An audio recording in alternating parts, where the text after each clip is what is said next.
Friends, ನಾನು ನಿಮ್ಮ ಚೇತನ್ ಮಾತಾಡ್ತಾ ಇರೋದು. ಬನ್ನಿ, ಮೊನ್ನೆ ಒಂದು ಹೊಸ್ದಾಗಿ ರೈಲ್ವೆ ಬ್ರಿಡ್ಜು ಅಂಡರ್ ಪಾಸ್ ಮಾಡಿದ್ದಾರೆ. ಇವ್ರು ಎಷ್ಟು ಚೆನ್ನಾಗಿ ಅಂಡರ್ ಪಾಸ್ ಮಾಡಿದ್ದಾರೆ ಅಂದರೆ, ಮಳೆ ನೀರು ಬಂದರೆ ಜನ ಓಡಾಡೋಕ್ಕೇ ಆಗೋಲ್ಲ, ಆ ಥರ ಅಂಡರ್ ಪಾಸ್ ಮಾಡಿದ್ದಾರೆ. ಬನ್ನಿ, ಆ ವಿಡಿಯೋ ನಿಮಗೆ ತೋರಿಸ್ತಾ ಹೋಗ್ತೀನಿ. ನೋಡಿ, ಇದೆ ಹೊಸ್ದಾಗಿ ಮೊನ್ನೆ ಓಪನ್ ಆಗಿರೋ ಅಂಡರ್ ಪಾಸ್.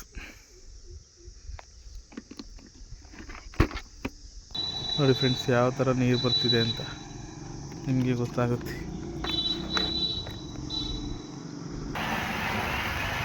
ಜನಗಳೆಲ್ಲ ಓಡಾಡೋದೇ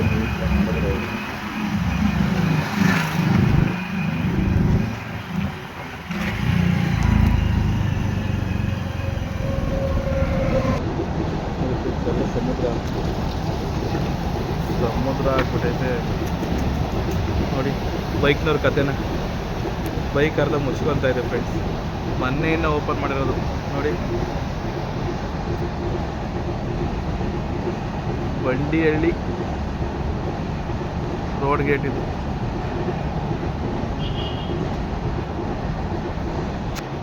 ನೋಡಿ, ಮತ್ತೆ ಒಂದು ಗಾಡಿ ಬರುತ್ತೆ. ಇವರು ಜನಗಳಿಗೆ ತೊಂದರೆ ಮಾಡೋಕ್ಕೆ ಅಂತಲೇ ಮಾಡಿಬಿಡ್ತಾರೆ. ಮಳೆ ಏನಾದರೂ ಬಂದರೆ, ಈ ಥರ ಪ್ರಾಬ್ಲಮ್ ಆದರೆ ಜನಗಳು ಹೆಂಗೆ ಓಡಾಡ್ತಾರೆ. ಡೇ ಏನೋ ಓಕೆ, ನೈಟ್ ಆದರೆ ಹೇಳಿ ಫ್ರೆಂಡ್ಸ್, ಏನಾದರೂ ಬಿದ್ದು ಎದ್ದು ಈ ಥರ ಸಮಸ್ಯೆ ಆದರೆ ಯಾರು ನೋಡ್ತಾರೆ ಇದನ್ನೆಲ್ಲ? ನೋಡಿ,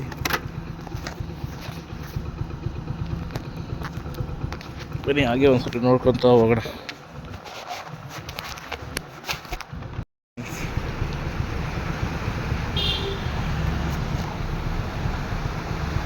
ಕಾರ್ಗೆ ಈ ಥರ ಪರಿಸ್ಥಿತಿ ಅಂದರೆ ಬೈಕ್ ನೋಡಿ, ಟೂ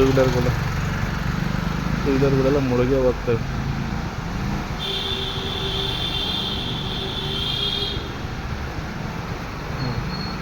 ಇದ್ರ ಅಂಡರ್ಗ್ರೌಂಡ್ ಅಂತ ಮಾಡಿರೋದು ನೀರು ತುಂಬ್ಕೊಳಕ್ಕೆ ಅನಿಸುತ್ತೆ, ಜನಗಳು ಓಡಾಡೋದಕ್ಕಲ್ಲ ಫ್ರೆಂಡ್ಸ್. ನೋಡಿ, ಎಷ್ಟು ತೊಂದರೆ ಆಗ್ತಿದೆ ಜನಕ್ಕೆ ಪಾಪ. ಎಲ್ಲರೂ ಹೊರಟಿರೋರು ಏನೋ ಬೈಕಲ್ಲಿ ಜೋರಾಗಿ ಹೋದರೆ ಬಟ್ಟೆಗೆಲ್ಲ ರಚಿಸಿಡಿದು ಗಲೀಜಾಗುತ್ತೆ. ನೋಡಿ, ಡಿಯೋ ಅಂತೂ ಮುಳುಗೇ ಹೋಗ್ತಾಯಿತ್ತು. ಈ ಥರ ಮಾಡೋಕ್ಕೆ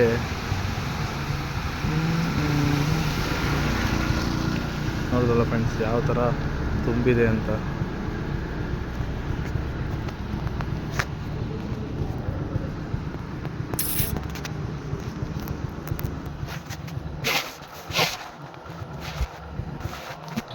ಬನ್ನಿ ನಾವು ಈಗ ಹೋಗೋಣ. ನೋಡಿ ಫ್ರೆಂಡ್ಸ್, ಯಾವ ಥರ ತುಂಬಿದೆ ಅಂದರೆ,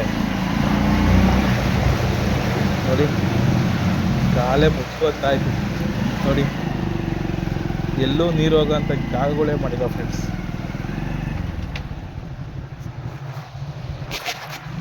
ನೋಡಿದ್ರಲ್ಲ ಯಾವ ಥರ. ನೋಡಿ, ಅಲ್ಲಿ ನೀರು ಹೋಗೋಕೆ ಒಂದೇ ಒಂದು ಚಿಕ್ಕದಾಗಿ ಹೋಲ್ ಮಾಡೋರೆ ಫ್ರೆಂಡ್ಸ್.